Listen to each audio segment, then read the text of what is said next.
Accidentally conceived our fourth child with my ex-husband after our son's surgery, and now I'm lost in impossible choices. I was married to my ex-husband for 10 years, although our last 2 years together were spent drifting apart in different states of separation.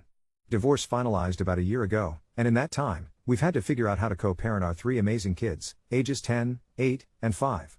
Now, against all expectations, I'm pregnant with our fourth. The surreal tension of not knowing whether we'll actually become parents to a fourth child is eating away at me. I am torn in every direction. We are both so conflicted. Our marriage never descended into the chaos of abuse or infidelity, at least not while we were together. He did sleep with someone else during our separation, but that wasn't the real cause. 1,000 other things stacked up until walking away seemed the only relief. Even being the one who filed, the sense of failure and heartbreak bowled me over, and for a long time, I drowned in it. Yet once that pain dulled and the paperwork was stamped, something shifted. Our interactions turned startlingly platonic, and by stripping away the weight of a romantic relationship, we somehow worked better, almost like friends at last. We split custody of our kids evenly, 50-50. That's its own heartache. My whole identity is wrapped up in being their mom. On the days the house is empty, I wander around trying to remember who I am when I'm not making snacks, guiding bedtime, breaking up squabbles. Even so, I honestly feel relief that they have him, a loving, steady father. My gratitude doesn't erase ever-present sadness on those quiet nights. We still show up together for the kids, sitting side by side at ballet performances or soccer games, sharing buffers of peace for their sakes. He has a girlfriend now. She came into his life not that long after the ink dried on our divorce. I'd be lying if I said it didn't hurt. I cried much more than I care to admit. But he waited a good 6 months to bring her into our children's world, an act I'm deeply thankful for. The kids like her, which makes things simpler and harder at the same time. Then everything changed again. Our youngest was suddenly in the hospital. Emergency surgery. In the grand scheme, it was minor, and he's perfectly healthy now, but the days in the hospital nearly broke me. My ex was there the whole time, never leaving my side, standing strong whenever alarms went off in my heart. He became that unshakable rock I remembered from years before, the person who'd take care of everything when I was falling apart. One night, sitting beside our son's hospital bed, he told me, "You're still the most important woman in my life." It felt like having breath return to my lungs. When our boy finally came home, my ex came back to the house with us. The relief of normality, of our whole family gathered in familiar rooms, swept over me. After the kids were asleep, something undeniable pulled us together. We lost ourselves in fiercely passionate, desperate sex that neither of us planned or even wished for, but needed all the same. We fell asleep together, and in the middle of the night, we let ourselves tumble into each other again. By morning, we both agreed it was just an overflow of emotion from that terrifying ordeal. We promised not to let things get awkward, that we'd carry on as the cooperative co-parents we'd become. But then, everything complicated again. I realized I was pregnant. We hadn't used any protection. There wasn't even a stray condom in my house. Since the divorce, I haven't bothered with birth control. There was simply no need. A part of me wondered later if my body knew exactly what it was doing, if seeing him caring for our kids triggered something primal inside me. My cycle is so regimented. Every time we've tried before, I conceived on the first try. Our first child was an utter, delightful, panic-inducing surprise, barely 2 weeks before our wedding, finding out I was pregnant on the eve of our honeymoon. Now here I am again, about 8 weeks along, after another emotionally charged night. I kept the secret to myself for a week, afraid, uncertain, unable to decide what came next. I finally told him last weekend, hoping deep down he'd know what to do, hoping he'd take charge, untangle the future for us. Instead, I was left alone with these impossible choices. Logic tells me it makes no sense to have a baby with the man I once chose to leave. We do not need a fourth child, and yet, I can't seem to let go of the hope, the ache, the longing for what might have been, or might still be. Update 1. It's almost like we're friends, can do things with our kids, and enjoy being around each other. About 2 months ago, our youngest unexpectedly ended up having surgery and spending several nights in the hospital. He's fine now. My ex-husband and I stayed together with our son the entire time he was in the hospital. When he was discharged, my ex-husband came back to my house, or former family home, at our son's request. He was just supposed to spend a few hours there, help our son get settled, then go home. However, I guess all of the emotions and being together as a family in our former shared home got the better of us and we ended up having sex twice that night. Now, I'm 9 weeks pregnant. I wasn't on birth control, was on it until after our divorce was finalized, but have been intentionally remaining single for a while and not involved with men in any way, so was giving my body a break from birth control. Initially we were undecided about what to do, but as of last weekend we made the decision together to have the baby. It feels sort of crazy to me, definitely not a situation I ever imagined I'd find myself in. I already picture this baby looking just like our other kids. I guess that's why I struggled with the idea of not continuing with a pregnancy, which I know isn't really a valid reason to have a baby. This is probably the last baby I'll ever have.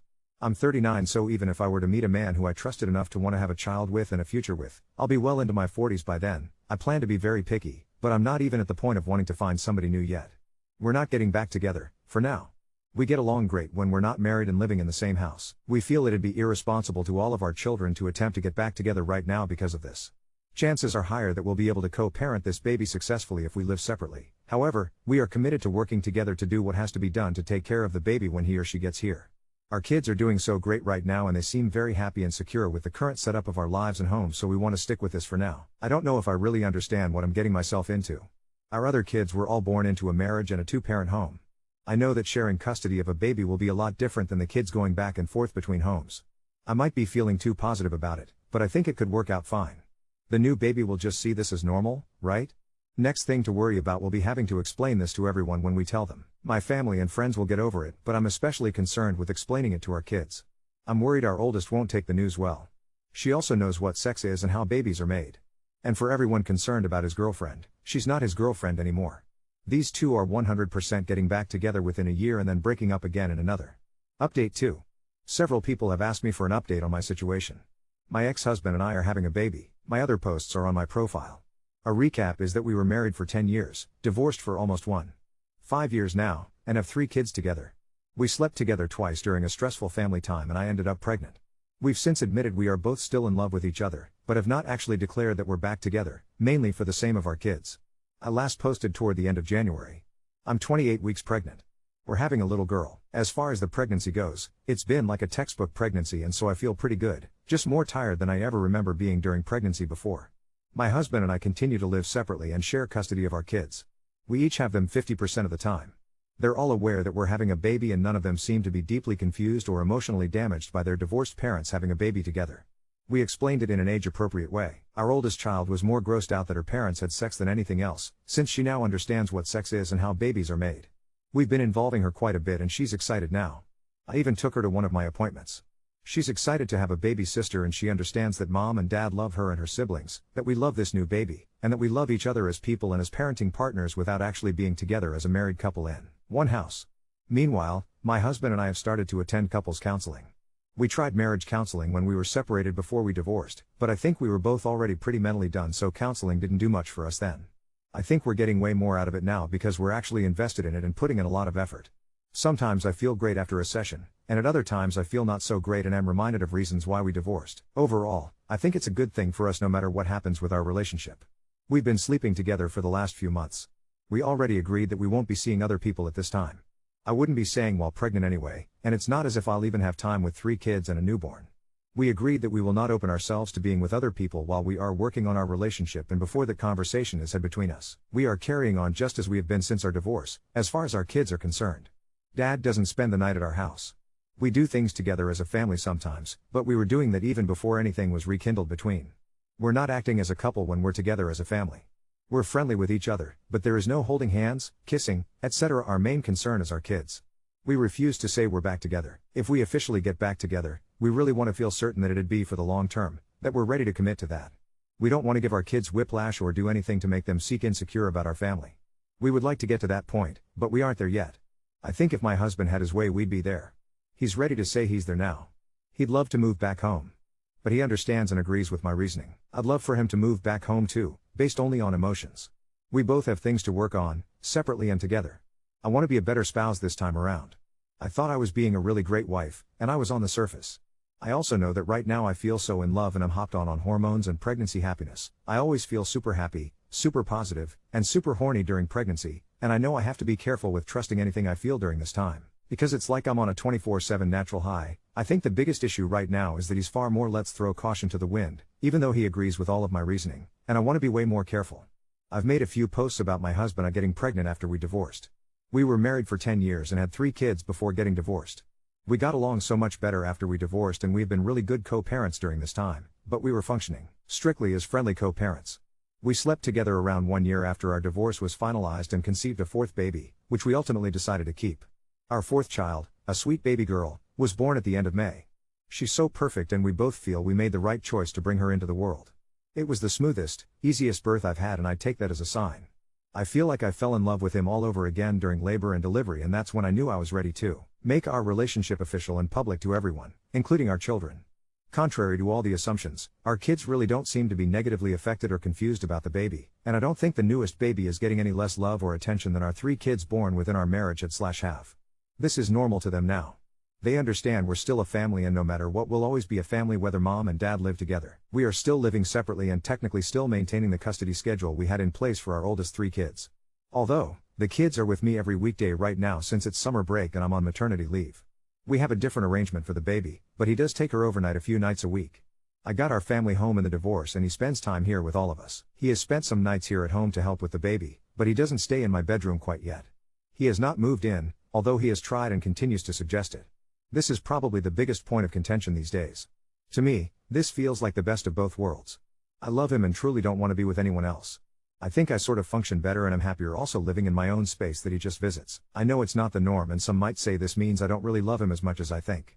I really believe I'm just one of those people who needs more independence and alone time, and maybe we never would have got divorced in the first place if this had been the arrangement from the beginning. Is it sort of selfish? Maybe. I don't know anyone else with this arrangement, but I know some people out there do this. For all intents and purposes, we are together in a relationship again. We've made it official and exclusive, as juvenile as that sounds. We had already made it official between ourselves, but we hadn't really announced it to family and friends or our kids. We are still in love with each other or back in love with each other, and we are not seeing anyone else. Our kids have adjusted well. They've been seeing a therapist since we filed for divorce, so that has really helped us navigate some of this. Prior to the baby's birth, we did not tell them that we were essentially in a relationship. Only so long you can keep that a secret from your kids. Even though they're young, they're perceptive. So we've recently explained to them that mommy and daddy love each other, but we get along better living in separate homes, and for now we think this is the best thing for our family. The only problem is that now they keep asking about when we will all live together again. I'm sure it's a little confusing to them, but I'm not sure how we could be handling it any better. We attempted marriage counseling when we separated, before divorce. It was not successful. I don't think either of us was 100% committed to it at the time. He really did not take it seriously back then, but I was more stubborn and resistant than I originally realized. We're in couples therapy now and it's like night and day compared to last time. I'm scared to live together again, so we aren't going to do that anytime soon. It's not that I don't trust him. I don't trust us as a couple. I refuse to put my kids through all of that again. So, getting remarried and moving in together isn't something in the plans right now. Maybe one day. I hope we can get to that point. I just don't want my kids to have to go through a divorce and splitting households yet again. I feel like they'd lose all trust in us then. I think it might be best for us to find a way to each have our own place next to each other or on the same property, instead of one actual house that we share. Other than not living together, we are together. It's no different than any other couple that's dating but doesn't live together. Well, it's a little different since we share kids and we were once married and I still usually refer to him as my husband, but not too different. We aren't keeping our relationship a secret anymore, so we aren't pretending to not be together. Everyone knows now. We spend a lot of time together. But yeah, he may eventually want more than I do, as in a relationship where we live together 24/7. Yes, he had a girlfriend at the time, it's in my post history and I'm not trying to hide it, but we have moved well beyond that now. People are downvoting her comment because it is pretty black and white when it comes to cheating. Cheating hurts others and a lot of people value living in a world and having actions that don't result in hurting others. He was in a relationship and committed to his girlfriend when he decided that he had the right to sleep with his ex and not immediately tell her that he did it.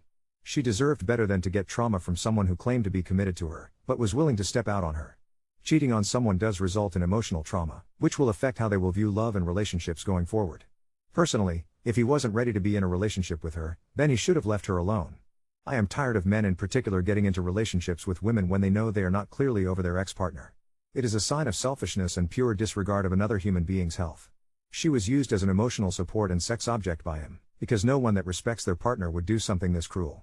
So I'm not going to cheer on someone who could have just avoided this entire situation by not being in a relationship when he was clearly not ready to be in one, and hurt someone deeply. Edit, I want to add additional thought as well. Cheating is not only an emotional hurt but a sign that you give zero care about your partner's health. He was presumably still having sex with his ex-girlfriend after sleeping with no condoms with his ex-wife. With the rate of sexually transmitted diseases and infections increasing and the likelihood of the disease being antibiotic resistant, he told his ex that he had zero care for health and emotional well-being. She had the basic right to know that he slept with another person while still being intimate with her. Especially with no form of protection. Not calling the ex-wife dirty but with the risk of catching a disease that's incurable or opens you up to higher risk of illness. Every person who is engaging in a sexual relationships deserves honesty. All of this may be true. I'm not arguing anything you said. But I'd like to know what everyone on Reddit thinks we're supposed to do about it. We can't go back in time and undo what we did. Update 3. Our daughter is 3 months old now, impossibly tiny and full of personality already, with her father's wildly expressive eyebrows and this curious, steady gaze that seems to know way too much. Her siblings are obsessed with her, which is a whole mix of heart melting and chaos. In the beginning I worried how our older 3 would fit this surprise sister into their already very changed world.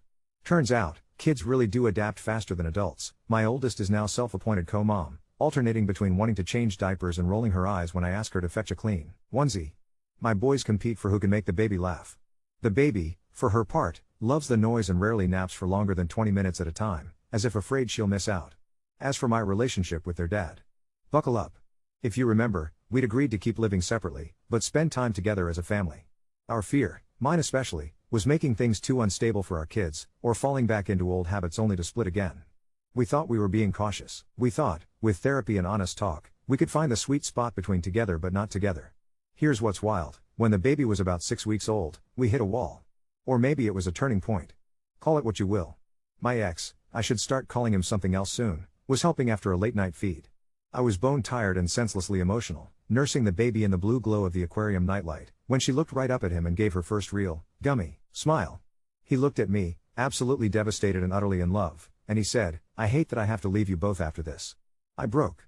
For the first time since our divorce, I let myself ugly cry in front of him, and confessed that as much as I liked my space, I hated our arrangement some nights, the loneliness, handing off the kids, the sense that real life was happening somewhere else. We had a genuinely uncomfortable conversation about the life we wanted, and whether we were just clinging to the illusion of independence or self-preservation. Honestly, I don't know who melted first. Within the week, we started trialing something new, not quite moving in, but more nights together, fewer handoffs, and a lot more honesty, and a lot less pretending in front of the kids. We joked that we were practicing at living together before officially doing it, a sort of parenthood rehearsal. There was mess. There was sex. There was more mess, the non-glamorous, cohabiting version of love with laundry, dishes, family group texts, late-night diaper leaks, and the wild hope that we wouldn't ruin the magic again. It wasn't all love songs and sunlight. 2 weeks into this little cohabitation experiment, we had our first full-blown, post-reconciliation fight, over, of all things, how he folds the towels. He claims I'm a towel folder tyrant. I maintain parallel creases matter. It was so mundane, and so normal, it made us both laugh when we'd calmed down. I'd forgotten what it felt like to be angry at him in the way you can only be with someone you truly, messily love. But we are cleaning up each other's messes. He brings me coffee at sunrise, even if he's been up with the baby for hours. I've discovered a new patience seeing him with our baby daughter. He's softer now, I'm slower to snap. Our therapist calls it post-divorce growth. It feels more like clinging to the raft together after the ship went down, but in a good way. The kids, for their part, started referring to us as the parents, like we were a sitcom duo. Our oldest, suspicious for weeks, finally cornered us after dinner, her siblings playing with blocks, baby cooing in the bouncer, and asked, "So, is Dad living here again? Are we a family now?" We sat all 4 kids down and explained, yes, we're living together, but this time because we want to, not because we felt stuck or thought we should. We told them grown-ups can get it wrong, and sometimes you get lucky enough to try again. And then came the real test, my extended family's annual lakeside reunion. It was the first time we'd appeared in public as back together, again, everyone, all 6 of us, in one cabin. Imagine an Airstream-sized tension cloud, my mother's pursed lips, my siblings waiting for gossip. Instead, they got a team, baby wearing, pancake flipping, child wrangling, sleep deprived, but kind to each other. At the end of the weekend, my mother hugged me and whispered, "I hope you're happy, honey. You deserve to be." I ugly cried again. It's kind of my thing, apparently. As summer ended, he officially moved in, all his things, his toolbox, and somehow his collection of grotesque novelty mugs. We're making plans to convert the old office into his, actually our, space. We talked about possibly renewing our vows someday, but for now, we're just focused on functioning one day at a time. I'm not naive. After all the therapy, loss, and healing, I know how hard this is and how much more work it takes. I don't think we're done, or that this is a fairy tale retread of our 20s. But for the first time in years, our home is filled with the sound of all 4 of our children, the baby's delighted shrieks, his groaning about the million tiny pink clothes, and my laughter at it all. Update 4. I have no idea if anyone is still following, but I needed to spill what's happened the last couple months. I joked in my last update about us clinging to the raft together. Well, I half expected we'd capsize by now. Instead, life just keeps getting wilder, messier, and, somehow, more honest. There's something about surviving the disaster and trying again. It's weirdly exhilarating and deeply terrifying at the same time. Here's the latest. After my partner, my husband, I've just given in to calling him that now, moved all the way back into this house, there was a very real honeymoon mini era.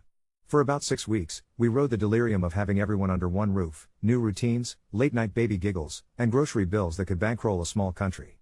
Then, as if on cue, reality crashed the party. I went back to work, remote, but still. The baby's sleep went off a cliff. My oldest got into a heated chess rivalry with a girl in her class and brought home a B in math for the first time, which for her meant full apocalyptic meltdown. Our middle son had a sudden, intense obsession with medieval weapons, came into the kitchen wielding a Lego flail and chanting about the siege of Jerusalem. Our 5-year-old, fiercely missing his special mom days, staged a protest by refusing to wear shoes for a week. There were days the house felt like a sitcom set written by someone who'd never met children but knew chaos. But here's the thing, this time, we didn't implode. Instead, we tag-teamed, sometimes badly, sometimes with a sense of humor, sometimes just hanging on.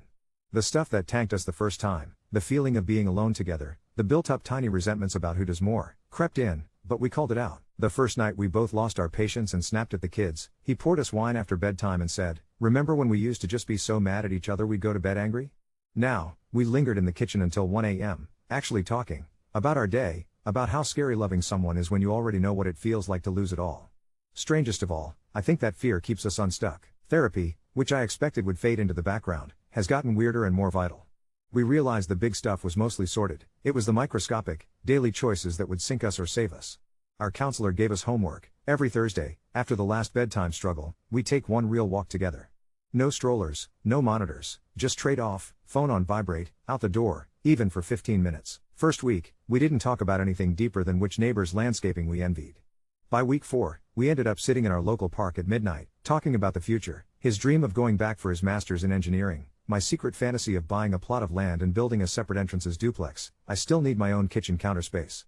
For the first time in actual years, I don't feel like we're just running alongside each other, but in step, even when we're both huffing and grumbling into the wind. And the kids? I underestimated them, again. My oldest dispatched her fears about everyone leaving again by dominating the family group text with memes, then demanded she and her dad start a chess club at school. Our sons, after witnessing precisely 3 classic rom-coms one rainy Saturday, announced they were co-writing mom and dad's love story in crayon, and taped chapter 1, stick figures, lots of hearts, a baby with 3 strands of hair, to the fridge. The baby, meanwhile, is officially crawling, hell-bent on chewing power cords, and has decided, in all her 17 pounds of might, that any time we try to leave a room together she must protest at max volume. 4 kids, each loud and particular as a symphony, but their rhythms are beginning to blend. Extended family, for the most part, has fallen in line, though my mother wouldn't be herself if she didn't offer dramatic warnings about not tempting fate. It helps that my brother and his wife just divorced for the second time. Honestly, our drama is no longer the worst in the annual Christmas letter. There was, however, one enormous family hurdle I hadn't anticipated. My, now step again? Father-in-law got sick in late winter, hospitalized for several weeks, ICU level serious, the kind of thing that snaps your heart back to the essentials. We spent 3 weeks sharing the hospital cafeteria's cheese sandwiches, handing off baby and kids, having the same late-night existential talks as we did years ago with our own kids. But something shifted in that hospital. Watching my husband hold his father's hand, I stopped seeing him as just my ex. He's a man who's been through the ache and the mess and stuck with his people. I remembered, viscerally, why I loved him at the start. When his father pulled through, frailer but still shooting off caustic one-liners, the first thing he asked us was, "So, are you idiots remarrying, or what?" Cue awkward silence, laughter, then a surprisingly not repellent sense of hope. "No, there's no wedding on the horizon, at least not yet." We even joked, in front of our therapist, about eloping to a courthouse as a seasonal tradition. But we're not rushing. The truth is, we're actively choosing each other, every messy, weird day. The kids know it, our families see it, and for the first time, I feel it, not blind and hopeful, but knowing just how bad it can get, and how much sweeter the repair is after. The separate houses dream is still alive. We're looking at a small plot on the edge of town, where maybe, someday, we'll build side-by-side homes with a big connecting porch and enough space for each of us to take a deep breath. For now, we're sharing the mayhem. I cook. He folds towels, wrong, still, predictably. Baby eats spaghetti by the fistful. Our daughter yells for all of us to watch her do another cartwheel. Some nights we bicker, some nights we make out in the laundry room, some nights, honestly, we just collapse and watch trashy baking shows. It is imperfect, upside down, entirely ours. I used to think a happy ending looked like the smooth, waltzing reconciling couples in movies. Now, I know it's the sound of a baby's laughter echoing down the hall, 4 kids yelling over who gets the lucky cereal bowl, and my husband, putting his hand on my back after a long hard day, saying simply, "We made it through another one." Maybe we'll mess it up again, but I know, at least this time, we'll keep trying. For ourselves, for each other, for every unexpected, ordinary joy we almost lost.